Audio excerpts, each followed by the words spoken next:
Sabe aquela ideia de que, às vezes, o caminho para o sucesso começa com um baita fracasso? Pois é, a gente vai mergulhar fundo na jornada de uma estudante de medicina que, depois de uma decepção enorme, descobriu o que realmente importa para ser aprovada na residência. E as lições que ela aprendeu, nossa, podem mudar o jeito que a gente encara qualquer desafio. Olha só, essa frase da própria doutora Amanda Ivanchuk já diz tudo, né? Captura perfeitamente aquela pressão, aquela ansiedade que quase todo estudante sente na pele quando está se preparando para a prova de residência médica. É um peso gigante. Então, o que a gente vai fazer aqui é basicamente dissecar essa história. Vamos entender o que deu errado no começo, o que ela fez para virar o jogo e, mais importante, o que dá para aprender com a trajetória dela. Bom, a história toda começa com um cenário que parecia perfeito.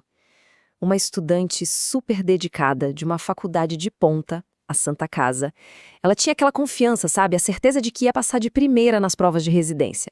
A abordagem inicial dela foi na base do esforço bruto. Ela estudou muito por textos, criou uma montanha de flashcards para cada assunto que via pela frente e saiu fazendo questões de tudo quanto é canto do Brasil.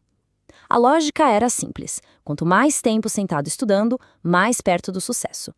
Só que o resultado foi o que ela mesma descreveu como um tapa na cara da vida. Apesar de toda a confiança e de todo o trabalho duro, ela não passou. Foi um choque que a deixou arrasada, questionando absolutamente tudo. Depois desse baque, veio a fase mais difícil, a de se reerguer, tanto profissionalmente quanto emocionalmente. Não é nada fácil. Ela entrou numa espécie de limbo.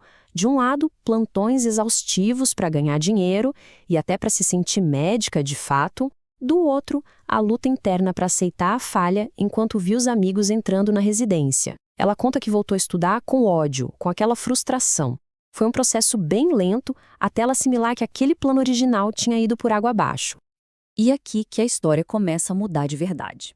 Vamos ver qual foi o ponto de virada, o momento em que ela reconstruiu completamente a forma de estudar.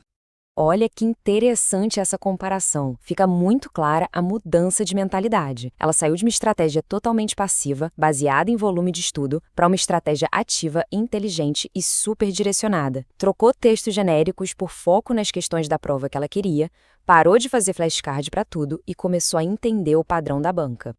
A grande sacada foi adotar o estudo ativo. A ideia é bem simples. Em vez de só receber informação passivamente, lendo ou vendo aula, o foco passa a ser em recuperar ativamente a informação do cérebro. Ou seja, resolver problemas, fazer questões, se testar o tempo todo.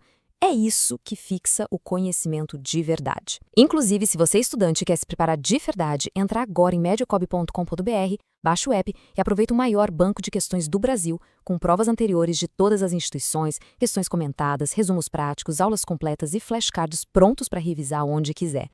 20. Esse número virou a regra de ouro dela. Era a nova disciplina, um mínimo de 20 questões práticas por dia, todos os dias. Chovesse ou fizesse sol, não tinha desculpa, era inegociável. E essa frase dela é cirúrgica. Ela percebeu que o sucesso não é uma medalha que se ganha por tempo de esforço. Não é sobre justiça por ter ficado mais horas na cadeira, é sobre ter estratégia certa. Uma grande falácia, como ela mesma disse. Ok, com um método de estudo ajustado, o próximo passo era aplicar essa mesma mentalidade estratégica na escolha da carreira. Não adiantava só estudar certo, era preciso saber para onde mirar. E não foi uma escolha no susto, foi um processo super metódico. Primeiro, ela foi em reuniões de quase todas as ligas para entender o leque de opções.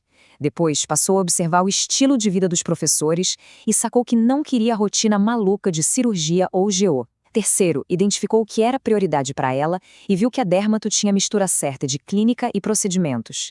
E, por fim, pesquisou a fundo os programas porque entendeu que a qualidade de uma residência pode variar muito de uma especialidade para outra, mesmo dentro do mesmo hospital. E aqui fica um dos conselhos mais valiosos da história dela. Não adianta só olhar o nome do hospital. É preciso pesquisar o departamento específico da especialidade que se quer. E o melhor jeito de fazer isso é conversando com quem está ou esteve lá, os residentes e ex-residentes.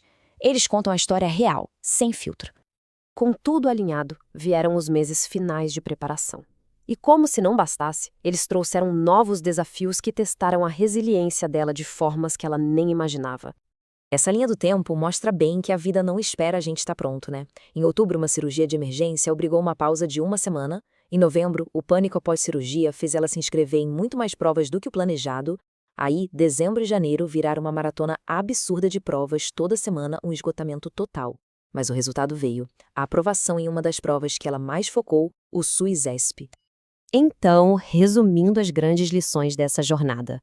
Persistir é chave, principalmente quando parece que o desempenho não sai do lugar. A vida vai trazer imprevistos e a capacidade de se adaptar é tudo. Autoconhecimento é a ferramenta mais poderosa para saber o que funciona para cada um. Tentar fazer tudo na reta final é uma péssima ideia. E claro, ter uma rede de apoio, família, amigos ou até a Taylor Swift faz toda a diferença. No fim das contas, a história dela deixa essa reflexão fundamental para a gente. O esforço está sendo medido pelas horas de estudo ou pela direção que esse estudo está tomando? Pensar nisso pode ser o que separa a frustração do sucesso.